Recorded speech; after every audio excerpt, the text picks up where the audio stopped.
Welcome everybody to the Genesis Mindset. Today is a bit of a different episode for Mobick Monday. So this is actually a lot for my friends and family, particularly the ones who are very new to cryptocurrency. This is more of an elaboration of what Bitcoin is in the context of the rest of cryptocurrency, in the context of what are called altcoins. And this is actually a translation of the interview that I said I was going to translate, the Mr. Oh's interview. So Tae Min Oh, the founder of BTC Mobick. And it's actually a really good interview. So there was a lot of cool points there that I took down and very, very interesting. So I'm just going to relay those points to you and go over that. And I think it's going to be very good if you don't have a big understanding of what Bitcoin is, because he was actually explaining Bitcoin to essentially like a noobs, a novice, someone like us who doesn't really fully understand it. So it very good. Even if you do know a lot, I think it's very interesting. I've been in cryptocurrency for many years and I found it to be very, very interesting. So I hope you enjoy it.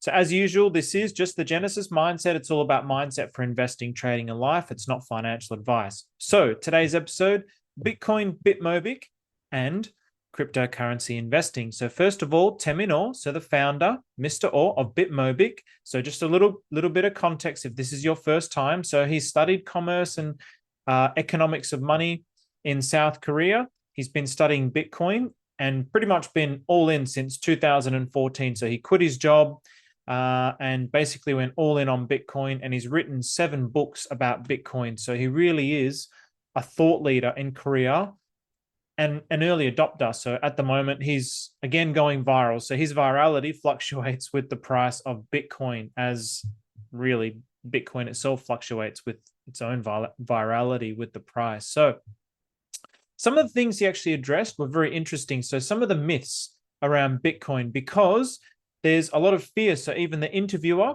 was asking a lot of questions that were basically trying to address his own fears. So Mr. Oh addressed 3 main concerns of why Bitcoin is having this negative perception, and 3 of the reasons why it has this negative perception. And I added a 4th in there as well. So first of all, there is the media. So the media has a massive negativity bias towards Bitcoin, or it certainly did for a very long time. That trend is starting to shift now, but it's to be expected because the media is owned and represented by old money, and Bitcoin represents a new monetary system, or it's supposed to represent a new monetary system. So the media portrays it in a very negative way. You also get people talking about it as a tulip bubble. So if you Googled Bitcoin years ago, you would start to see words like tulip bubble, Silk Road, black market. And really, if you understand what the tulip bubble is, the entire financial system is a tulip bubble, but it's propped up by the monetary system. So it's propped up by money printing. So the only reason why the stock market hasn't completely collapsed is because they keep printing money. So it's actually an endless bubble, but they just keep pouring new liquidity into it in the form of new money. So the concept of it being a tulip bubble, I think, is not necessarily true. I don't think it's a tulip bubble. I personally think it's here to stay. I could be very wrong. I could be completely wrong. But with now this ETF, the Ethereum ETF, cryptocurrency is here to stay as an asset class. And I think it's going to revolutionize the future of finances. So it is not a tulip bubble. The amount of money that's in it might potentially be a tulip bubble, and it could come crashing down in the next few years. Nobody really knows. Nobody can predict the future. But if anything's going to come crashing down, it's going to be the entire financial system, because the global financial crisis taught us just how fragile the economic system is. You also have this concept of the black market. So one of the early uses for Bitcoin was Silk Road. So buying drugs and buying illegal things through Bitcoin. And even now, politicians stand up and say, well, it really helps and facilitates a black market. But it's exactly the same as cash. It's exactly the same as cash. Cash is actually really the most predominant way that people are actually buying and selling illegal things like guns and drugs and whatever else that they're buying and selling. It's with cash. Bitcoin, on the other hand, actually has a public ledger. So the people who own all that Bitcoin from Silk Road, they're probably too scared to sell it because they can actually potentially be hunted down because it's all on public ledger. One of the other myths is surrounding the intellectuals. So Nobel Prize winning economists really have a very fixed mindset. So this is how humans are. When we learn a particular thing, our minds tend to stay very fixed on what we already know. So they're held up by the old worldview and the old way of thinking. So because their whole career is based on that way of thinking and that economic model, they're very biased towards that economic model, and their minds are not open to something that's new. They don't see it for what it is. They see it from their own narrow perspective. So this is a big problem. You also have the elites like Goldman Sachs writing negative papers about them, central banks writing negative papers about them. And really, Goldman Sachs, these are the people who really were very much a large part of what caused the 2008 global financial crisis. And why would they be writing negative things about it? Well, they want to maintain the system that they're currently the top dogs in. They want to keep playing by the rules, which allowed them to profit from you. And then when everything went to shit, guess who they spread the risk to? You. Guess who got away with it scot-free? Goldman Sachs. Guess who got bonuses? Goldman Sachs. Hey, oh. So this is the old monetary system, and this is precisely why Bitcoin was invented. It was birthed after the financial crisis, and it was birthed in 2009, January of 2009, so right after the financial crisis. And the very first block that was created, the Genesis block, made a statement about how bad everything was at that particular time. So it was really a monumental point in history. Also, keep in mind that Goldman Sachs and these kinds of companies and intellectuals in the media will talk about it negatively, but in the background are actually buying it for themselves. They're actually affecting the market so people can sell so that they can buy at low prices. So these are the kinds of things that people do. There's also the self-deception, so the deception of your very own mind. So humans, again, have a negativity bias when we don't actually know something. So we tend towards negativity. This is scientifically proven. Not only do we tend towards negativity, we actually walk around and talk like we know what we're talking about. This is the problem. So when we don't know something, we talk like we do. But the problem is there's just gaps in our understanding, and we have that negativity bias. And then also we have what's called confirmation bias. So we self-select knowledge that confirms our pre-existing bias. So if I think, oh, Bitcoin is like this and cryptocurrency is like this, I'm going to nitpick things in the media to confirm my bias. And this is also another flaw of the human mind. And this is really largely driven by what's called bear markets. So bull markets is when everything is going up, and bear markets is when everything is going down. The issue here is people don't understand the simplicity of the market cycles, and they're buying at incorrect times. Really, when you start hearing about Bitcoin, which is now a lot of people that aren't too familiar with cryptocurrency or haven't invested in cryptocurrency are now the new wave of money that's coming in as the price is going up. They're getting faith in the concept of cryptocurrency as an asset class by the rising prices. The ones who are in the gutter, like myself, buying when it's low, that's precisely the time you should be buying.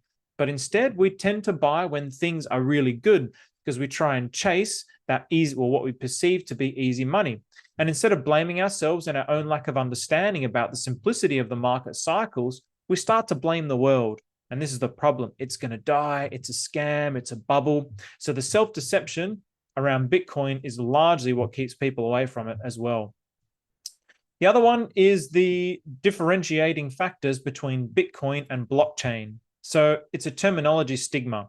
So all the stigma is associated with the word Bitcoin. So years ago, again, if you would Google Bitcoin, it was perceived in a very negative way.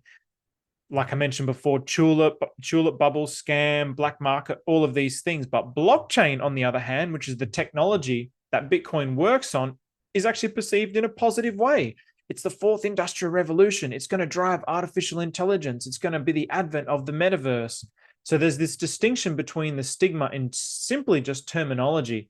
So I wanted to just add that in there as well, because he did make that point, but I think that is also one of the big points as to one of the big myths that surrounds Bitcoin. Now, Bitcoin versus altcoins. So first, what we need to understand is Bitcoin was the very first. So Bitcoin was the first cryptocurrency, the number one. As I mentioned before, it came out of the global financial crisis. Everything that came out of that, any new cryptocurrency is called an altcoin. So you might have heard about Ethereum. So the Ethereum ETF, which just got approved the other day, everything that happened after Bitcoin is called an altcoin. So there's Bitcoin and then there's altcoin. So alternative coin. That's the way, it's just short for alternative coin. So I just want to clarify that. So with Bitcoin, Bitcoin was the first, and it was actually a philosophical idea, like I mentioned, and it was a new currency and a new financial system that came out of the 2008 GFC. Altcoins are everything else after that uses the blockchain technology. Altcoins generally pursue their own goals. So they have their own value propositions, they have their own usabilities, they have their own ideas that they're trying to implement by using the technology of the blockchain. Whereas Bitcoin itself, again, was more of a philosophical idea. It was more of a revolution. And altcoins now are really less revolutionary. There still are some very revolutionary altcoins that have come out, Ethereum being one of them. But now it's a little bit different. Now, the Bitcoin revolution, why is it actually a revolution? So Tae Min Oh, Mr. Oh, compares it not to the internet. He says, I wouldn't compare it to the internet. I'd actually compare it to the Gutenberg printing press. So with the Gutenberg printing press, it created an explosion of knowledge, which ended up leading into the Age of Enlightenment, which was basically the whole of Europe, the dissemination of knowledge, basically. So prior to that, books were so rare and only the elites would have access to books. So it was the democratization of books, the democratization of knowledge, which created an explosion in all aspects of society. So he's comparing that to Bitcoin, the Gutenberg printing press. And why? Because it's the democratization of money. So when people think of money now, even now, maybe not so much now, I think this is starting to change, but let's say 10, 20 years ago, when you would think of money, you would really think of the elites, the 1%, the people with all the money, knowing about money, having a lot of money. That's not for me. I'm just here working my 9 to 5, trying to get by, pay my mortgage, get sucked into that financial system, which, by the way, is perpetuated by the banks owning a house and having a mortgage. Who do you think peddled that idea? Why do you think we get taught that by the Commonwealth Bank in primary school? It's not a coincidence. And so central banks, what they do now, they have their secret meetings and their exclusive meetings behind closed doors, and they come out and tell everybody, okay, this is what we're going to do. So there's this perception about money being for the elites, but Bitcoin is public and disclosed and observable by anyone and everyone has access to it, no matter where you are in the world. So it's the invention of a currency and of a use case for blockchain. So it's a revolution in that sense. It's a whole new way of doing finances, decentralized finance. So Bitcoin investing. So he then goes on to talk about Bitcoin investing and what is it actually as an investment? Can it be compared to stocks? So the interviewer was asking this question. So he went on to elaborate through real estate. And the reason why real estate only goes up is because, well, people keep buying it. And why do they keep buying it? It's because they have a shared belief in its value. And essentially, it's just a place to store wealth. So he was using Gangnam, for example, which is one of the most wealthiest areas in South Korea. There's also similar circumstances all throughout Australia. We have housing market. I would certainly refer to it as a bubble.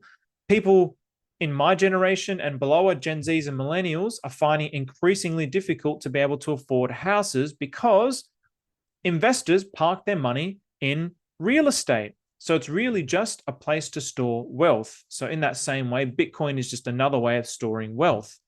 Is it more superior to real estate? That's for you to decide. It has a lot less overheads, it has a lot less issues, and it's a lot more liquid than owning real estate. It's a different asset class though.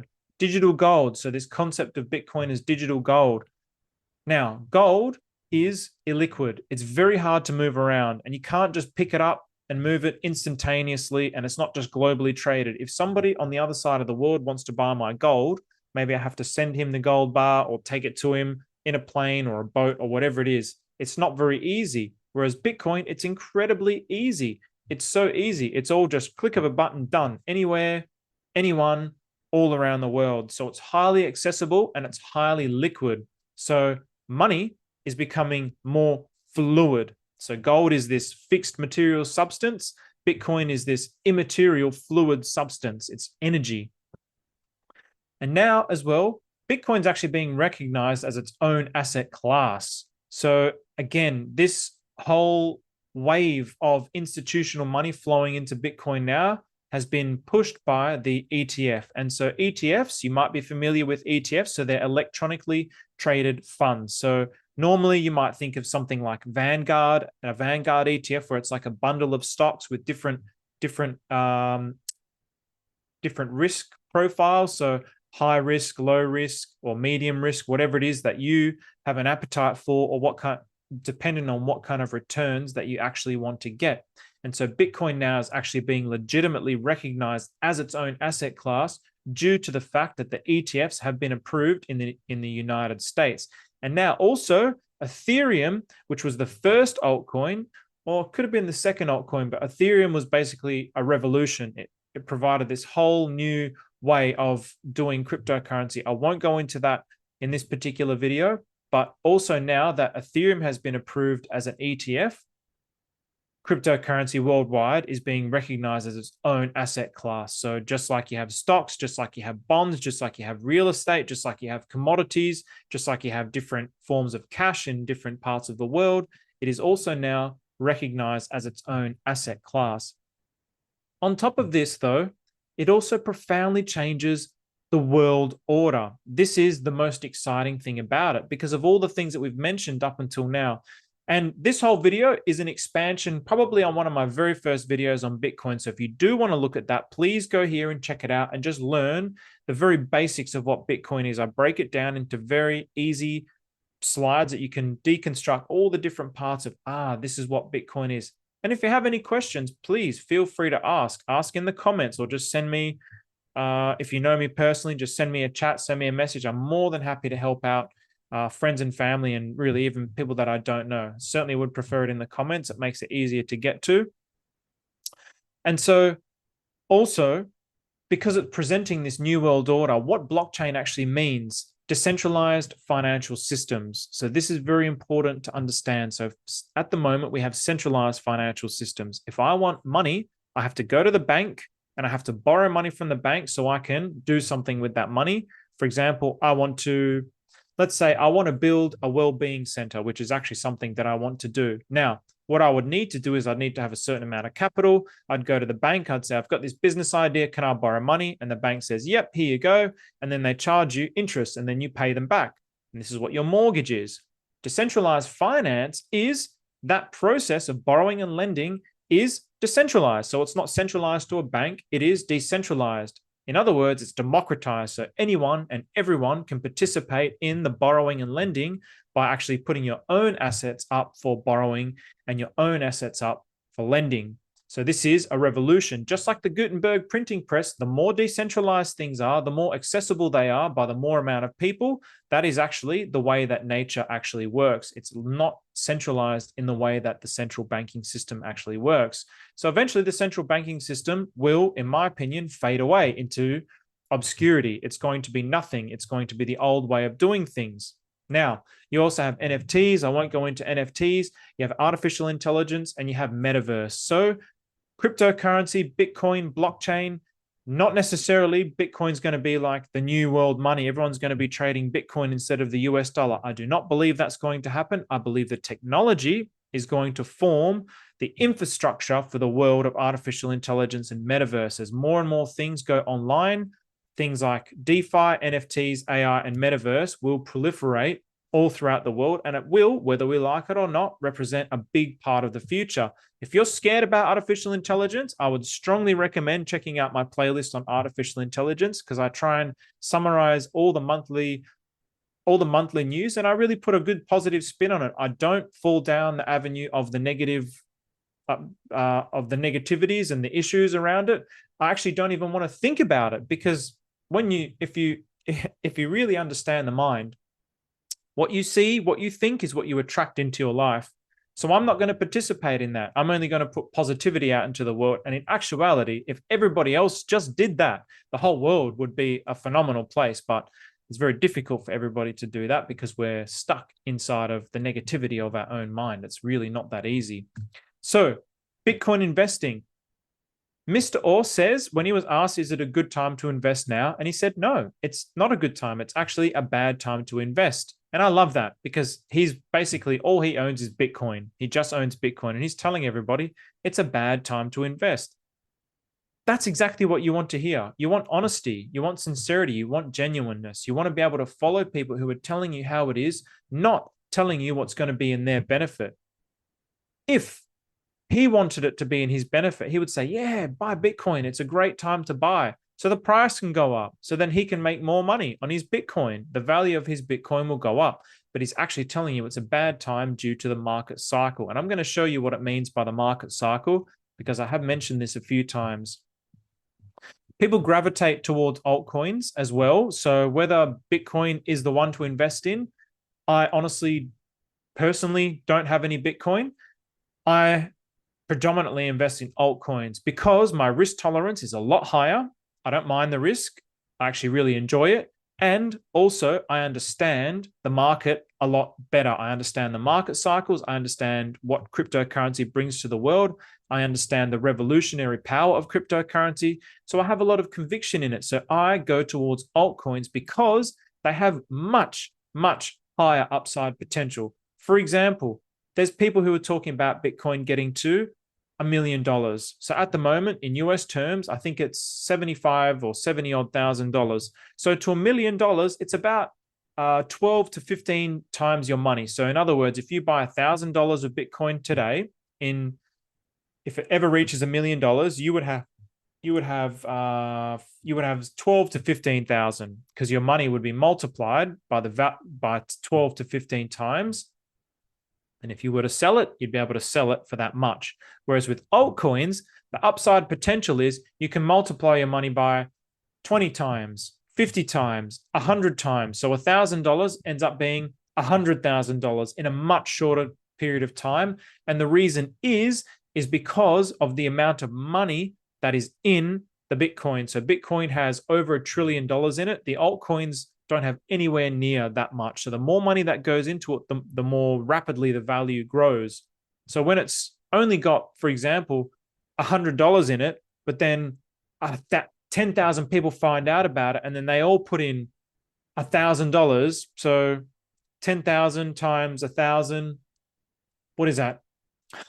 What is it? Add 3 zeros.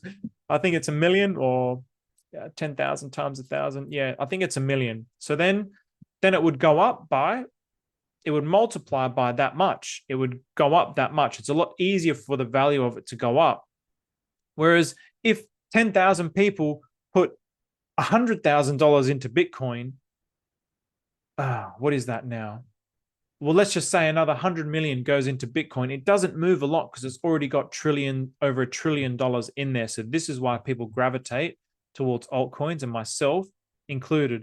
He actually says, and I really loved this, you're better off buying BitMobick. So of course he's promoting his own project that he created. But the beauty of this is most founders, or pretty much every founder of every single altcoin, will own a portion of the supply. So just like owning the stock. So just like Elon Musk owns, as the CEO, will own, let's say 20% of the stock of Tesla. I don't know what it is. I'm just pulling that off the top of my head. It's the same thing. When you create a cryptocurrency, you'll keep some of the supply for yourself and you'll distribute the rest of the supply and you'll say, okay, this is what it's for. So it's kind of like a stock in that way. But he actually doesn't own a single BitMobick. So he will never, ever, ever profit from it. He's just trying to prove to the world that this is what you can actually do with cryptocurrency. And he wants to help other people become wealthy because he said being so extremely wealthy, he would have thousands of Bitcoin. Being so wealthy is a very lonely thing because there's really no one to relate to you. All the people that he was telling about Bitcoin, maybe only a few of them would have hundreds of Bitcoin. They could have had thousands if they really listened, but they didn't because, again, when things are down, we don't want to listen. When things are up, that's when we start to listen. And so what's the beauty of that? It has a moral and ethical dimension that's completely unique to BitMobick. That's what I love about BitMobick. That's what I've loved about BitMobick from the start, because the founder is not having any personal monetary gain, unlike every single other cryptocurrency. So there's a moral and ethical dimension. There's a selflessness to it that I absolutely love. I'm drawn to selflessness. Now, market cycles. I'm just going to finish on this. So market cycles, it's actually very, very simple. So Bitcoin, this is not the price of Bitcoin, by the way, but if you go and look at the price of Bitcoin, you will see a very similar pattern. Here, this is Global Macro Investor. So this is their chart, and they're macro investors. So he was an old hedge fund owner, Raoul Pal. And this is the total liquidity index. So this is all the liquidity in the world in billions. So for example, down here, it would have been, let's say 50,000 billion, and up here, this line, 110,000 billion. So whatever that is in trillions. And this goes on business cycles. So it's seasonal. So he calls the green spring, the yellow summer, the red, what comes after summer? Autumn, and then, or fall, and then the blue is winter. So the blue, it follows seasons. So just like in nature, things in spring, things are really starting to take off. During summer, they really blossom. And then as fall starts to come, it's harvest time. So as fall comes, you're harvesting everything. And then in the winter, things start to die down until the cycle then repeats. So this goes on the business cycle. So this is the money with the business cycle. So they just print money, and this is the amount of money that's in the world. And this is exactly these tops here. This was a Bitcoin top. This year was also a Bitcoin top. This year also was a Bitcoin top. So in other words, what we're seeing here is the next Bitcoin or cryptocurrency top should be around the 2025 to 2026 period. So what actually happens here, as the money supply goes up, it gets distributed. People with the money want to make more money. So what do? They pour money into anywhere that they possibly can. So it'll go into stocks, it'll go into real estate, it'll go into other assets. And because now we have cryptocurrency, Bitcoin, there's a new asset class. So it goes into this asset class, and it follows exactly the trend of the global total liquidity index. So this is what the market cycles are. This is exactly what I try to tell all my friends and family. It follows the same cycles. It goes up for 3 years, then it goes down for a year, then it goes up for 3 years, then it goes down for a year. It goes up for 3 years, it goes down for a year. Now it's basically going sideways and starting to go up. So the anticipation is it's going to go up. Now, I don't actually think Bitcoin is going to have this kind of this degree of growth. I sit in the opposite camp of that, where I don't think it's going to I don't think it's going to get to 1 million anytime soon, simply because there's so many choices now. So people like myself, for example, and all the people that I know that are invested in cryptocurrency, they don't own Bitcoin. Bitcoin was big. If you were coming up in cryptocurrency, you found out about it 10 years ago, of course, it's all about Bitcoin, because the value of your Bitcoin that you bought 10 years ago is phenomenal. People like myself want those gains. We want to have that experience of having that kind of money, that kind of financial freedom. So we take the risk and go into alternative coins, which is the altcoins. So this is why, as this phenomena continues to expand, my personal perspective is Bitcoin is not going to get to 1 million anytime soon. I really believe that. So I really think the altcoins is where the play is. And again, if you look at the market cycles, the simplicity of the market cycles, it's actually not that hard. You don't really have to understand anything. You don't even have to understand how Bitcoin works, how cryptocurrency works. It's good to understand those things, because when you understand them, you have conviction in what you actually own. Because I understand it, because I dislike the monetary system. I dislike this ideology of the way the monetary system works now is me versus you. That's not the world that we need to live in. So even, again, Bitcoin is not going to be the future. It's not going to be a world where we're not trading US dollars, we're trading Bitcoin. It's not going to be like that. It needs to be a consciousness revolution first. We need a new consciousness where the self-centered greed is taken out of the equation. And the only way it can be taken out of the equation is with a consciousness revolution, when people wake up and realize, oh, actually, we're all one. We don't need to compete with each other. We're all just the one existence. And so when people actually realize this in their heart, it's all there. It's all there in the science, but we don't know it in our heart. We still fight. We still kill each other. Ukraine versus America, and China versus Russia, and whatever. Like, who really gives a shit? Not interested in that in the slightest. Don't even want to pay even a single shred of thought energy to that, because it's just total garbage. So I don't even waste time on that. All I look for is a positivity in the world. And this is it. Again, you don't even need to understand. The only thing you need to understand is it goes on 4-year cycles. Now, this also presents a big problem because every time the 4-year cycle ends and it starts to go down, everyone always talks, oh, this is it. Where's my little... Everyone always talks, oh, no, this is it. Bitcoin's never going to recover. And it'll be all in the news and it was a scam and Bitcoin's dead. This is it. And again, same here. When it starts to go down right at the very bottom of the cycle, this is it. It's all dead. All the news articles, all the people, I lost so much money. I lost my entire life savings in it. Wow, wow, wow. You didn't lose your life savings. You made the wrong decision. You should have just kept holding and you would have been fine because you didn't understand the market cycles.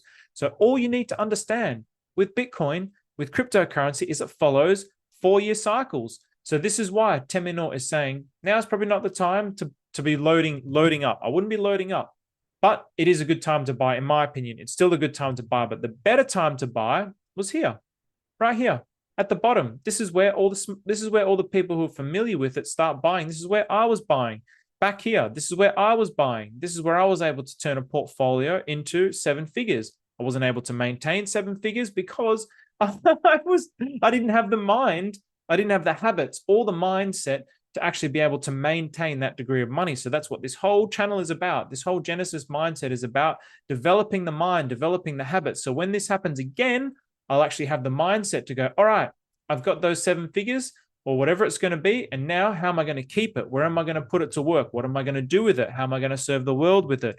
But again, just to emphasize, even if you're a complete noob, all you need to understand is 1, 2, 3, 4. 1, 2, 3, 4. 1, 2. So we're entering into 2, then 3. Oops. Then there's going to be 3, and then there's going to be 4. So the best time to buy will be 2006 and 2007. But you're also still going to get upside here, particularly in altcoins. This is where, for me, Bitcoin is just I actually consider it to be more risky than the altcoins because the upside potential is so low. Like it's flattening out. The price is flattening out because there's so much value in it. And that's called the S-curve adoption. There's only so many people who can get adopted into it. There's only so much money that can flow into it. A lot of other people think it's going to go up to 1 million. I'm not saying it's not. I just think it's going to take a lot longer than what we potentially think. So with that, I hope it's helpful. I really want to illustrate the simplicity of the market cycles. It's actually so easy. Not financial advice. It doesn't mean it's going to continue to be easy. This is also the problem because the more that the whole world says, hey, it's so easy, I'm just going to buy it. This is where people start to play games. This is where the big money, what's called whales, the banks, the hedge funds, that's where they start to play games and screw with everybody because they know that this is what the market is thinking. So they're going to anticipate what the market is thinking and they're going to do their best to try and extract as much as they possibly can out of the market because that's the nature of the way the market works. It's player versus player. It's PvP. So if you have any kind of conviction or any kind of curiosity about cryptocurrency, I would certainly dabble. I would say you're getting a little bit late, but you're not extremely late yet. I wouldn't be buying in a year's time. I definitely would not be buying in a year's time. Your buying window is getting shorter and shorter, in my opinion. But then also, this goes into the different kinds of strategies that you can have. There's strategies called dollar cost averaging, where you just put money in every increment of time. Doesn't matter what the price is. That's what a lot of people do when they don't want to spend time sort of understanding the markets. But again, if I was to play this, the simplest way is just keep saving up for the end of the bull market after the 4 years. Wait for it to drop. Wait about 6 months to a year for it to drop, and then whatever you've saved, start slowly putting that money into it. And if it keeps going down, keep putting more. That's going to be the test for your mind. That's where the mindset really comes into it. Because as it goes down and you're like, well, I put $1,000 here, but the price kept going down. So my $1,000 is now $800. I don't want to buy anymore. And I get scared. That's where your mind is your biggest enemy. Your own self-deception is your biggest enemy. That's when you should be buying. That's when all the smart money is buying. They know. They've learned the emotional control. So with that, I hope there's something in there. I hope there's some takeaways for the friends and the family, and hopefully there's some takeaways for people also who enjoy this channel, because I actually found this to be a very interesting episode and I thought it was really cool. I will leave the link in the description for the Tae Min Oh interview if you do want to have a look at that. It was a really cool interview, but it's all in Korean and it's all subtitled. So pretty much I've just condensed it into this video for you, which coincidentally probably ends up being just as long as that video because I've added my own spin and twist to it. So with that, thank you very much. Enjoy the rest of your week.